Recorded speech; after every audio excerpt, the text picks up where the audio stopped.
Hi, I'm Andrew Sears, and I'm the president of City Vision University, and I'm going to give you a brief presentation on the goals and purposes of City Vision's Christian ministry and leadership degrees.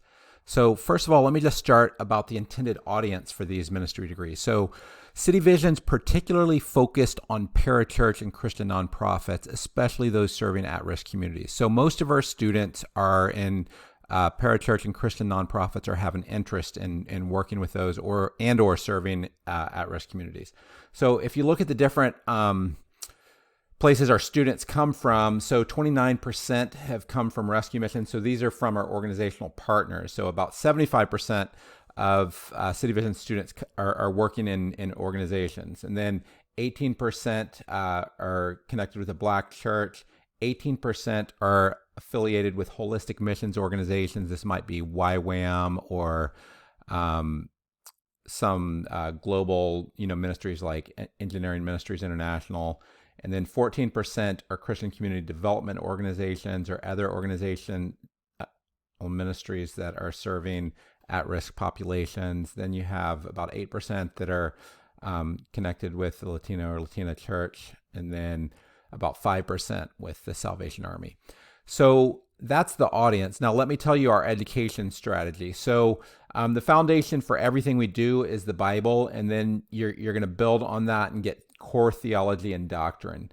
This is going to be through City Vision's Bible courses, and then as you progress, you're going to go to identifying unique personal values and a philosophy of ministry, organizational values, and change management. This is the progression through all of our programs. So the way these works is you have our Bible courses that are the foundation, then our theology courses, and then our applied theology courses.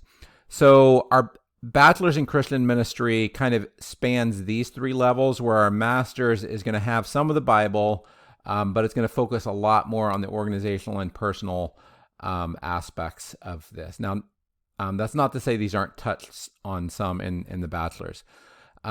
So that's one way of looking at it. Another way of looking at this is a framework. So Tim Keller, he had a framework that he used where the first box is kind of what to believe, and that's the scriptural foundation. These are timeless truths. That's the key emphasis from the Bible about God, our relationship to him and his purposes. So that's going to be your theological tradition. Some of you might be kind of broadly evangelical, or some of you might be with a particular denomination, or Protestant or whatever. Then you're going to have some organizations might have an organizational statement of faith. And for us, the courses that's going to support this are theology and Bible courses.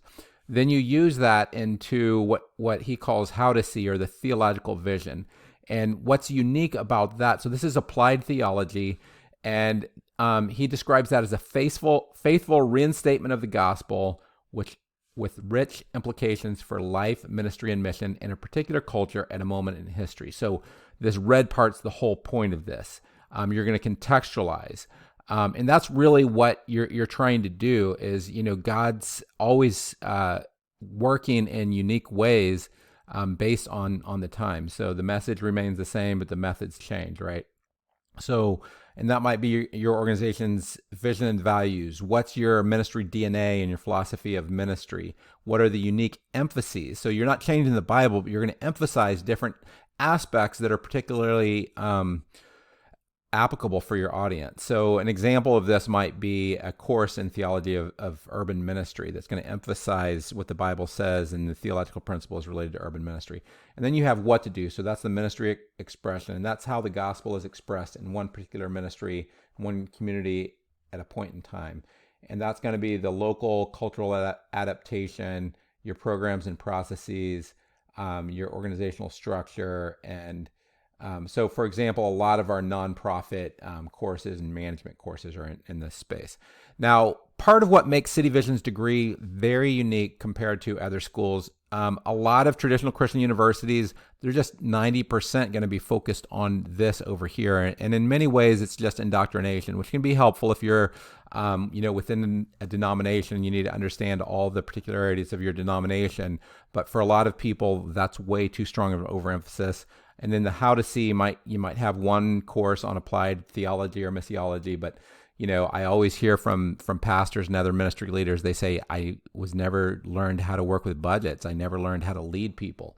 So it was missing those components. So for City Vision, our bachelor's in ministry, it's about 30% Bible, 25% applied theology, and about 60%. Is this adding up right? I guess that's 55%. The math on that, and then the master's in ministry, we're going to focus a lot more kind of on these components over here. In the master's in ministry, we're going to have 15% on Bible and theology, a lot more on applied, a lot of focus on applied theology, and a lot on the what to do. Now, what does that look like for a particular degree? So for us, we have one required course this is the master's. It's going to be different. There's a lot more in the bachelor's, but this is for the master's, 3 required courses, and then 2 required courses over here. Then you have 4 electives. So some might want to take more Bible or more applied theology or more practical. So, and this is our program outcome. So we make sure that all of our students have a grounding in Bible and theology, have applied theology, have a theological understanding of vocation and work, have a foundation for healthy leadership.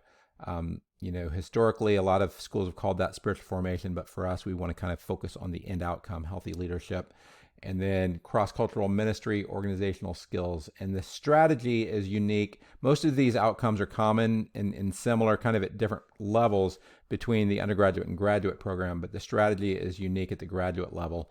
With the cross-cultural ministry, one of the other things people ask is, where do you fall in the spectrum?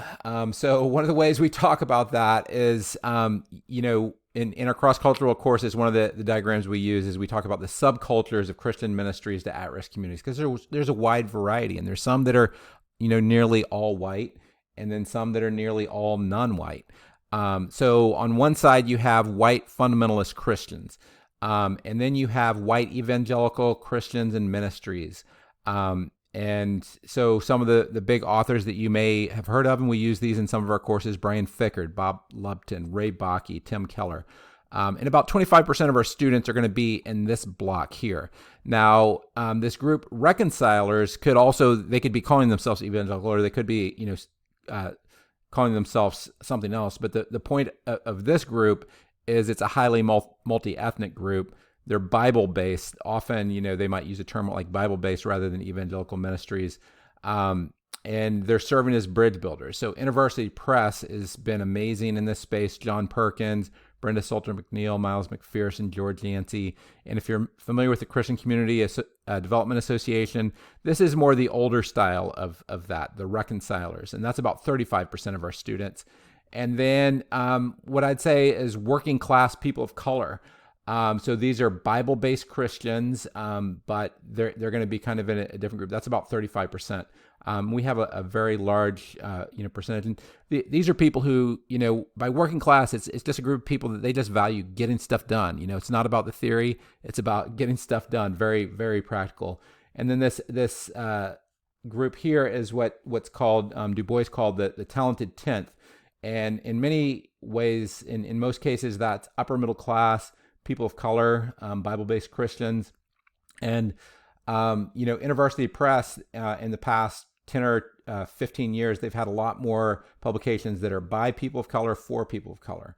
A friend of mine who wrote several great books, Sheila Wise Rowe, Robert Chow Romero, Carl Ellis, and this is what I would say the younger generation of CCDA is focusing more on. And then you have the secular radical identity political movement. So the question is, where is City Vision? Well, this is where our students are. So ultimately, we're spanning these 4 groups. These groups on the far right and the far left, so far left, non-Christian, and far right, that might be hostile to even the idea of serving at-risk communities. That's generally going to be outside our audience. So hopefully this is helpful for you to understand what the purpose and what the audience and intent of our Christian ministry degrees is. Thanks a lot.